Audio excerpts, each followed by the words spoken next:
എല്ലാവർക്കും നമസ്കാരം. ഒരേ പ്രവൃത്തി ചെയ്തിട്ടും ഫലങ്ങൾ എന്തുകൊണ്ട് വ്യത്യസ്തമാകുന്നു? രണ്ട് ആളുകൾ ഒരേ പ്രവൃത്തി ചെയ്യുന്നു.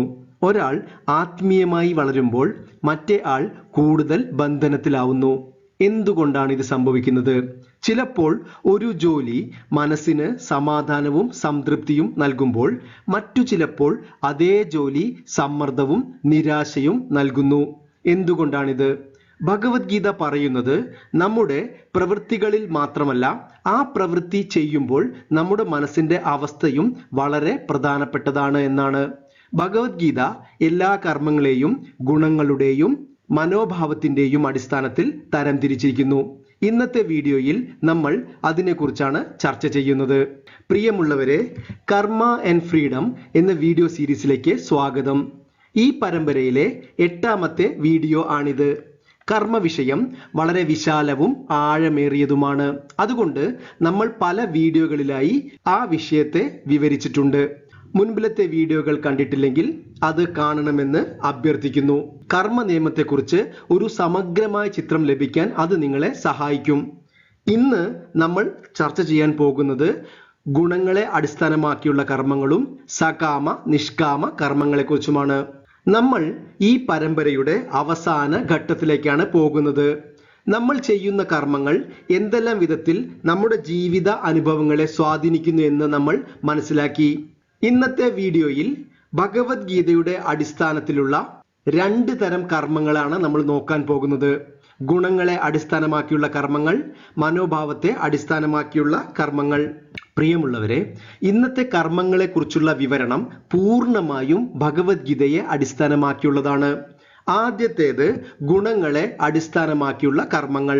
അതാണ് സാത്വിക കർമ്മം, രാജസിക കർമ്മം, താമസിക കർമ്മം.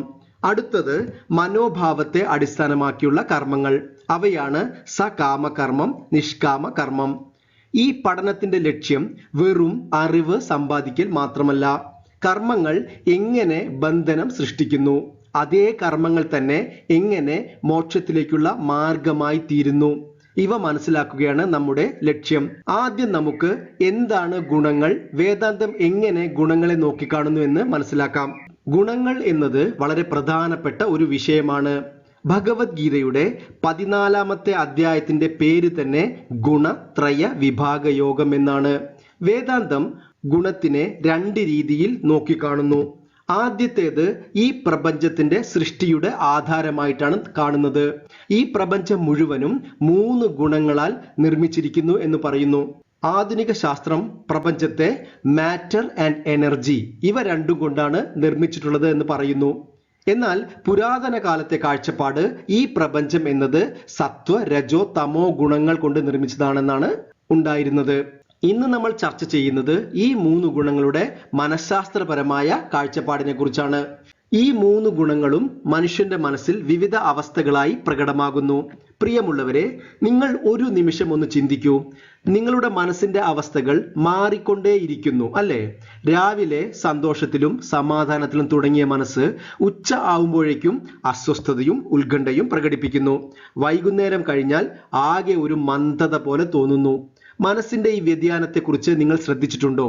അത് വരുന്നതിനുള്ള കാരണം ഈ 3 ഗുണങ്ങൾ നിങ്ങളുടെ മനസ്സിൽ മാറി മാറി വരുന്നത് കൊണ്ടാണ്. സാത്വികമായ മനസ്സ് ശാന്തവും വ്യക്തതയും നൽകുന്നു. എന്നാൽ രാജസികമായ മനസ്സ് എപ്പോഴും അസ്വസ്ഥതയും ചടുലവുമായിരിക്കും. താമസികമായ മനസ്സാകട്ടെ അശ്രദ്ധയും മന്ദവുമായിരിക്കും. എല്ലാ മനുഷ്യനിലും ഈ 3 ഗുണങ്ങൾ ഉണ്ട്. നമുക്ക് അതിനെക്കുറിച്ച് വിശദമായി മനസ്സിലാക്കാം. നമ്മൾക്ക് ആദ്യം എന്താണ് സാത്വിക കർമ്മം എന്ന് നോക്കാം. എന്താണ് സാത്വിക കർമ്മം? കർമ്മങ്ങളിൽ വെച്ച് ഏറ്റവും ഉത്തമവും ശുദ്ധവുമായ കർമ്മമാണ് സാത്വിക കർമ്മം. ധർമ്മത്തിനു വേണ്ടി കർത്തവ്യബോധത്തോടെ ചെയ്യുന്ന കർമ്മങ്ങളാണ് സാത്വിക കർമ്മങ്ങൾ. സ്വാർത്ഥ ചിന്താഗതി തീരെ ഇല്ലാത്ത, വ്യക്തിപരമായ നേട്ടങ്ങൾക്ക് പ്രാധാന്യം നൽകാത്ത, ഫലത്തിനോട് ആസക്തി ഇല്ലാത്ത കർമ്മങ്ങളാണ് സാത്വിക കർമ്മങ്ങൾ. പ്രായോഗിക ജീവിതത്തിൽ സാത്വിക കർമ്മം കർമ്മയോഗയുമായി ബന്ധപ്പെട്ട് കിടക്കുന്നു. ഭഗവാൻ കൃഷ്ണൻ ഭഗവത്ഗീതയിൽ സാത്വിക കർമ്മങ്ങളെ എങ്ങനെ വിവരിക്കുന്നു എന്ന് നോക്കാം. ഭഗവത്ഗീതയുടെ 18ാം അധ്യായത്തിലെ 23ാമത്തെ ശ്ലോകമാണിത്. ശ്ലോകം ഇതാണ്: നിയതം സംഗരഹിതം അരാഗദ്വേഷദഃ കൃതം അഫലപ്രേപ്സുനാ കർമ്മ യത്തത് സാത്വികമുച്യതേ. ഭഗവാൻ കൃഷ്ണൻ പറയുന്നത് യത് യത് സാത്വികം ഉച്യതേ, ഇങ്ങനെയുള്ള കർമ്മങ്ങളെ സാത്വിക കർമ്മങ്ങൾ എന്ന് പറയുന്നു. എങ്ങനെയുള്ള കർമ്മങ്ങളെ? ആദ്യം നോക്കൂ, നിയതം. നിയതം എന്ന വാക്കിന് കർത്തവ്യ ബോധത്തോടു കൂടി ചെയ്യുന്നത് അല്ലെങ്കിൽ ധർമ്മത്തിനെ അടിസ്ഥാനമാക്കി ചെയ്യുന്നത് എന്നാണ് അർത്ഥം. അടുത്തത് നോക്കൂ, സംഘരഹിതം.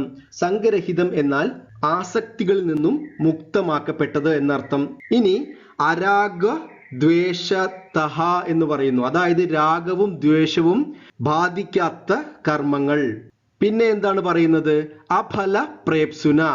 ഫലം എന്നാൽ ഫലത്തെക്കുറിച്ചുള്ള ആഗ്രഹം, ആ ഫലം എന്നാൽ ഫലത്തെക്കുറിച്ച് ആഗ്രഹമില്ലാതെ ചെയ്യുന്ന കർമ്മങ്ങൾ. ഇതെല്ലാം ചേർന്നതാണ് സാത്വിക കർമ്മങ്ങൾ. നോക്കൂ എത്ര വ്യക്തമായിട്ടാണ് ഭഗവാൻ കൃഷ്ണൻ സാത്വിക കർമ്മങ്ങളെ വിവരിക്കുന്നത്. ധർമ്മത്തിനു വേണ്ടി രാഗദ്വേഷങ്ങളുടെ സ്വാധീനമില്ലാതെ, ഫലം കാക്ഷിക്കാതെ, സ്വന്തം നേട്ടങ്ങൾക്ക് വേണ്ടി എന്ന ചിന്തയില്ലാതെ കർമ്മം ചെയ്യൂ. ഇങ്ങനെ ചെയ്യുന്ന കർമ്മങ്ങൾ നമ്മുടെ മനസ്സിനെ ശുദ്ധീകരിക്കുകയും ആത്മജ്ഞാനത്തിലേക്ക് മനസ്സിനെ തയ്യാറാക്കുകയും ചെയ്യുന്നു. അടുത്തത് രാജസിക കർമ്മങ്ങൾ. എന്താണ് രാജസിക കർമ്മങ്ങൾ?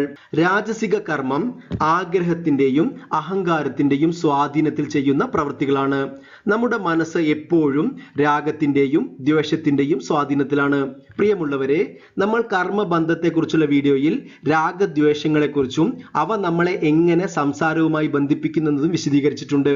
ഇനി ഭഗവത്ഗീതയിൽ രാജസിക കർമ്മങ്ങളെ എങ്ങനെ വിശദീകരിച്ചിരിക്കുന്നു എന്ന് നോക്കാം. ഭഗവത്ഗീതയുടെ 18-ാം അധ്യായത്തിലെ 24-ാമത്തെ ശ്ലോകമാണിത്.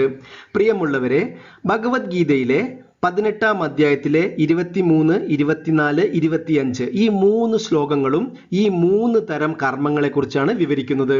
അപ്പോൾ നമ്മൾ രാജസിക കർമ്മം എന്താണ് ഭഗവത്ഗീതയിൽ പറയുന്നത് എന്ന് നോക്കാം. ശ്ലോകം ഇതാണ്: യത്തു കാമേപ്സുനഃ കർമ്മ സാഹങ്കാരേണ വാ പുനഃ ക്രിയതേ ബഹുലായാസം തദ്രാജസമുദാഹൃതം. ഭഗവാൻ കൃഷ്ണൻ പറയുന്നത് യത്തു കാമേപ്സുന കർമ്മ. കാമം എന്നാൽ ആഗ്രഹങ്ങൾ എന്നാണ് അർത്ഥം, പ്രത്യേകിച്ച് രാഗദ്വേഷം. അപ്പോൾ രാഗദ്വേഷങ്ങളുടെ സ്വാധീനത്തിൽ ചെയ്യുന്ന എല്ലാ കർമ്മങ്ങളും രാജസിക കർമ്മങ്ങളാണ്. പിന്നെയോ സ അഹങ്കാര വാ പുനഃ, അഹങ്കാരത്തോടെയുള്ള കർമ്മം, ഞാൻ എന്ന ഭാവത്തിൽ ചെയ്യുന്ന കർമ്മങ്ങൾ. നമ്മൾ കർമ്മി ആൻഡ് കർമ്മയോഗി എന്ന വീഡിയോയിൽ ഒരു കർമ്മിയുടെ ലക്ഷണങ്ങളുടെ ആദ്യ ലക്ഷണമായി പറഞ്ഞത് അഹങ്കാര ബുദ്ധിയോടുകൂടി അല്ലെങ്കിൽ അഹങ്കാര ഭാവത്തോടുകൂടി കർമ്മം ചെയ്യുന്നവൻ എന്നാണ്. എല്ലാ കർമ്മത്തിലും ഞാൻ ഞാൻ ഞാൻ ഇത് ചെയ്തു, ഞാൻ ഇത് നേടി, ഞാൻ എന്നുള്ള ഭാവത്തിൽ ചെയ്യുന്ന കർമ്മങ്ങളെല്ലാം രാജസിക കർമ്മങ്ങളാണ്. പിന്നീടോ ബഹുല ആയാസം. ആയാസം എന്നാൽ വളരെ കഷ്ടപ്പെട്ട്, സ്ട്രെസ് അനുഭവിച്ച്. അതായത് രാജസിക കർമ്മങ്ങൾ എപ്പോഴും സ്ട്രെസ്സും ടെൻഷനും നമുക്ക് തന്നുകൊണ്ടേയിരിക്കുന്നു. രാഗദ്വേഷത്തിന്റെ സ്വാധീനത്തോടുകൂടി, അഹങ്കാര ബുദ്ധിയോടുകൂടി കഷ്ടപ്പെട്ട് ബുദ്ധിമുട്ടി നമ്മൾ ചെയ്യുന്ന കർമ്മങ്ങളാണ് രാജസിക കർമ്മങ്ങൾ. ഇനി വേറൊരു വശം കൂടി രാജസിക കർമ്മങ്ങൾക്കുണ്ട്, അതായത് മറ്റുള്ളവരെ കാണിക്കാൻ വേണ്ടി ചെയ്യുന്ന കർമ്മങ്ങൾ. ചില കർമ്മങ്ങൾ നമ്മൾ പൊങ്ങച്ചം കാണിക്കാൻ വേണ്ടി അല്ലെങ്കിൽ ഇല്ലാത്തതൊന്നും ഉണ്ട് എന്ന രീതിയിൽ കാണിക്കുന്ന, ഇതെല്ലാം രാജസിക കർമ്മങ്ങളാണ്. ഇനി നമുക്ക് അവസാനത്തെ കർമ്മമായ താമസിക കർമ്മം നോക്കാം. എന്താണ് താമസിക കർമ്മം? താമസിക കർമ്മം അജ്ഞാനത്തിലും മോഹത്തിലും നിന്ന് ഉണ്ടാകുന്ന കർമ്മങ്ങളാണ്. ഇവിടെ വിവേകം പ്രവർത്തിക്കുന്നില്ല. നമ്മുടെ പ്രവൃത്തികൾ മറ്റുള്ളവരെ എങ്ങനെ ബാധിക്കും എന്ന ചിന്തയില്ലാതെ ചെയ്യുന്ന കർമ്മങ്ങളാണ് താമസിക കർമ്മങ്ങൾ. ധർമ്മത്തിന് യാതൊരു പരിഗണനയും നൽകുന്നില്ല. സ്വയം ദ്രോഹം വരുത്തുന്നതും മറ്റുള്ളവർക്ക് ദ്രോഹം വരുത്തുന്നതുമായ പ്രവൃത്തികളും താമസിക കർമ്മങ്ങളാണ്. ഇനി ഭഗവത്ഗീതയിൽ എന്താണ് താമസിക കർമ്മങ്ങളെ കുറിച്ച് ഭഗവാൻ കൃഷ്ണൻ പറയുന്നത് എന്ന് നോക്കാം. ഭഗവത്ഗീതയുടെ 18-ാം അധ്യായത്തിലെ 25-ാമത്തെ ശ്ലോകമാണിത്. അനുബന്ധം ക്ഷയം ഹിംസ മാനവേക്ഷ്യച്ച പൗരുഷം മോഹാദാരഭ്യതേ കർമ്മ യത്തത്താമസമുച്യതേ. ഈ ശ്ലോകത്തിൽ ഭഗവാൻ കൃഷ്ണൻ പറയുന്നത് മോഹാത് ആരഭതേ കർമ്മ എന്നാണ്. ഇവിടെ മോഹം എന്നാൽ അജ്ഞാനം എന്നാണ് അർത്ഥം. അതായത് താമസിക കർമ്മങ്ങൾ ആരംഭിക്കുന്നത് തന്നെ അജ്ഞാനത്തിൽ നിന്നാണ്, യാഥാർത്ഥ്യം തിരിച്ചറിയാതെ ചെയ്യുന്ന കർമ്മങ്ങളാണ്. ഇനി ഹിംസ.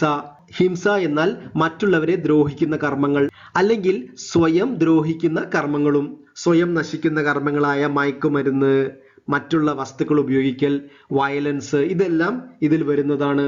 അനപേക്ഷ്യം ച പൗരുഷം എന്ന് പറയുന്നു. അതായത് മറ്റുള്ളവരെ എങ്ങനെ ബാധിക്കും, സ്വന്തം പ്രവൃത്തിയുടെ ഫലം മറ്റുള്ളവരെ എങ്ങനെ ബാധിക്കും എന്ന് വീണ്ടും വിചാരമില്ലാതെ ചെയ്യുന്ന കർമ്മങ്ങളും താമസിക കർമ്മങ്ങളാണ്. ഇത്തരം കർമ്മങ്ങളെ താമസിക കർമ്മങ്ങൾ എന്ന് പറയുന്നു. പ്രിയമുള്ളവരെ, നമ്മൾ ഗുണത്തിനെ അടിസ്ഥാനമാക്കി സാത്വിക, രാജസിക, താമസിക കർമ്മങ്ങൾ മനസ്സിലാക്കി. ഭഗവാൻ കൃഷ്ണൻ ഈ ശ്ലോകങ്ങളിലൂടെ ഒരു പ്രധാനപ്പെട്ട സന്ദേശം നൽകുന്നുണ്ട്. മോക്ഷത്തിലെത്താനുള്ള ഒരു മാർഗം നമുക്ക് കാണിച്ചു തരുന്നു. അത് എന്താണെന്ന് നോക്കാം. നമ്മൾക്കറിയാം, അജ്ഞാനത്തിൽ അകപ്പെട്ട വിവേകമില്ലാത്ത മനുഷ്യർ കർമ്മങ്ങൾ ചെയ്യുന്നു. അതാണ് താമസിക കർമ്മങ്ങൾ. എന്നാൽ നമ്മൾ താമസിക കർമ്മത്തിൽ നിന്ന് രാജസിക കർമ്മങ്ങളിലേക്ക് ഉയരണം. രാജസിക കർമ്മങ്ങൾ ആഗ്രഹത്തിന്റെയും അഹങ്കാരത്തിന്റെയും സ്വാധീനത്തിലാണെങ്കിലും താമസ കർമ്മങ്ങളെക്കാൾ ശ്രേഷ്ഠമാണ്. ഇനി രാജസിക പ്രവൃത്തികളിൽ നിന്ന് ധർമ്മത്തിന്റെയും വിവേകത്തിന്റെയും കർമ്മങ്ങളിലൂടെ നമ്മൾ സാത്വിക കർമ്മങ്ങളിലേക്ക് ഉയരണം. ഇനി നോക്കൂ, നമ്മുടെ ചിത്തശുദ്ധി എങ്ങനെ നടക്കുന്നു എന്ന്. താമസിക കർമ്മങ്ങൾ ചെയ്യുന്ന ആളുടെ മനസ്സ് ഇംപ്യൂർ ആയിരിക്കും, അശുദ്ധമായ ഒരു മനസ്സായിരിക്കും അയാൾക്കുണ്ടായിരിക്കുക. എന്നാൽ കർമ്മങ്ങളിലൂടെ അദ്ദേഹത്തിന്റെ മനസ്സ് ഒരു രാജസിക മനോഭാവം, അതായത് ഒരു റെസ്റ്റ്ലെസ് മൈൻഡ് എന്ന അവസ്ഥയിലെത്തുന്നു. അവിടെ നിന്ന് സാധനകളുടെയും ധ്യാനത്തിന്റെയും ഫലമായി പ്യുവർ മൈൻഡ്, ശുദ്ധമായ ഒരു മനസ്സ് ലഭിക്കുന്നു. എന്നാൽ ശുദ്ധമായ മനസ്സ് നേടലല്ല നമ്മുടെ പരമമായ ലക്ഷ്യം.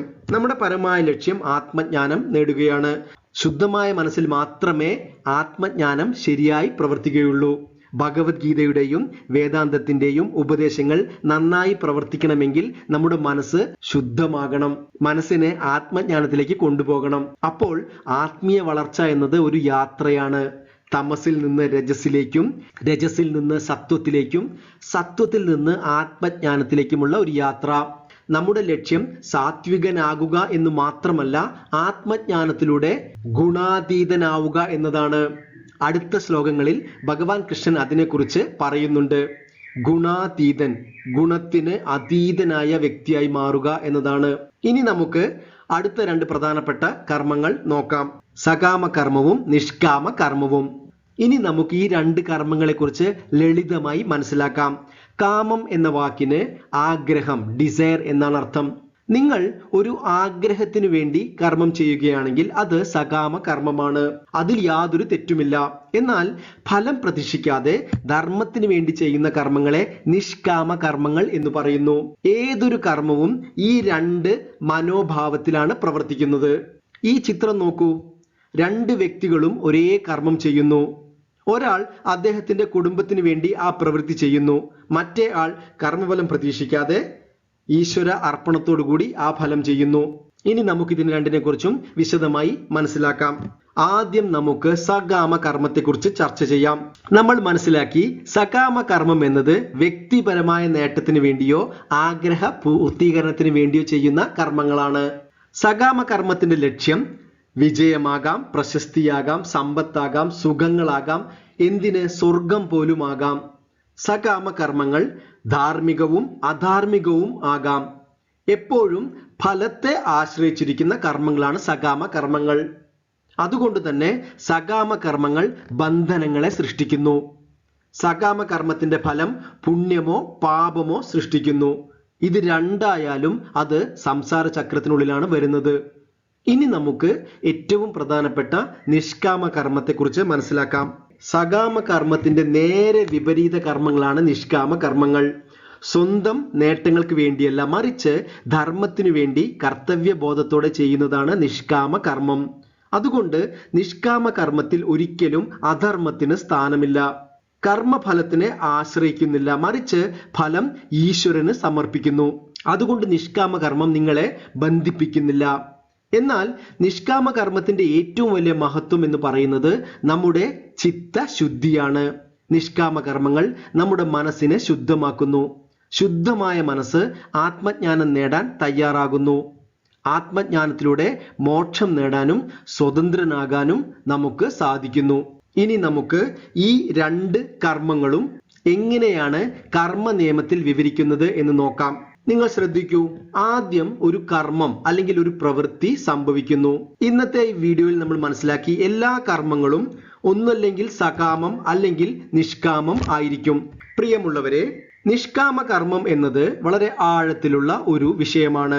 നമ്മൾ ഇന്ന് ചർച്ച ചെയ്യുന്നത് നിഷ്കാമ കർമ്മത്തിന്റെ ലെവൽ 1, അതായത് നിഷ്കാമ കർമ്മത്തിനെ 2 തലത്തിലാണ് വേദാന്തം നോക്കിക്കാണുന്നത്. നമ്മൾ ഇന്ന് ചർച്ച ചെയ്യുന്നത് ആദ്യത്തെ തലമാണ്, ലെവൽ 1. കർമ്മയോഗത്തെക്കുറിച്ച് നമ്മൾ വീഡിയോ ചെയ്യുമ്പോൾ നിഷ്കാമ കർമ്മത്തിന്റെ 2ാമത്തെ തലത്തെക്കുറിച്ച് നമ്മൾ സംസാരിക്കാം.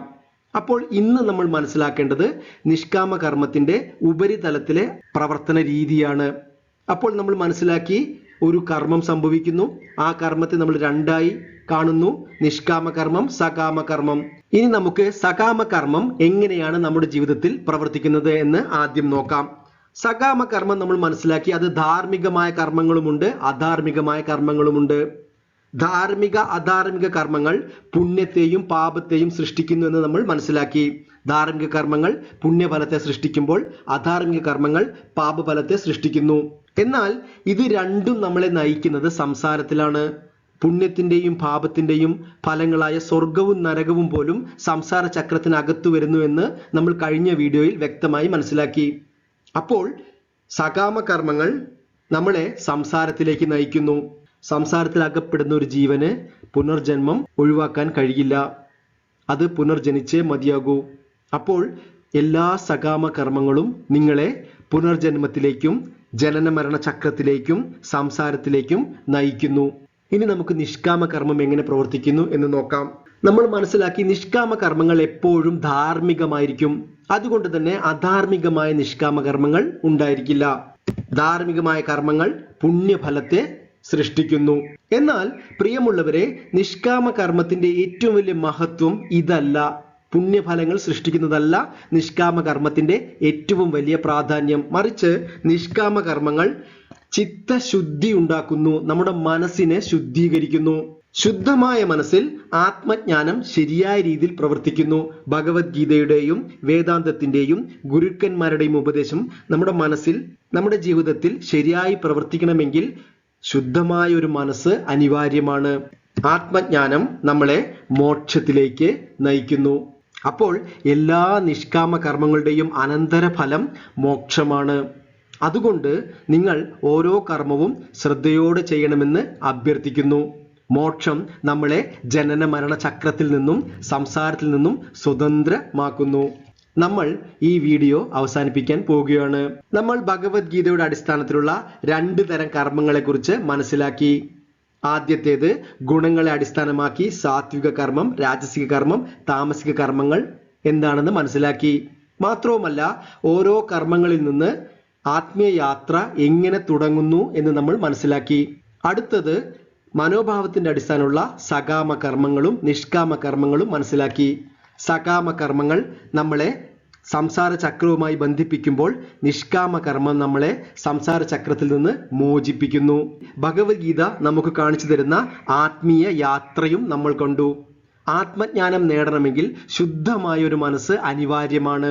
സാത്വിക കർമ്മങ്ങളും നിഷ്കാമ കർമ്മങ്ങളും നമ്മളെ അതിന് സഹായിക്കുന്നു. നിങ്ങളുടെ ഓരോ കർമ്മവും മോക്ഷത്തിലേക്കുള്ള പടികളായി തീരട്ടെ എന്ന് പ്രാർത്ഥിക്കുന്നു. ഈ വീഡിയോ കണ്ടതിന് ഒരുപാട് നന്ദി. ചാനൽ സബ്സ്ക്രൈബ് ചെയ്യണമെന്ന് അഭ്യർത്ഥിക്കുന്നു. കർമ്മ നിയമത്തിന്റെ അടുത്ത വീഡിയോയുമായി വീണ്ടും കാണാം. നന്ദി, നമസ്കാരം.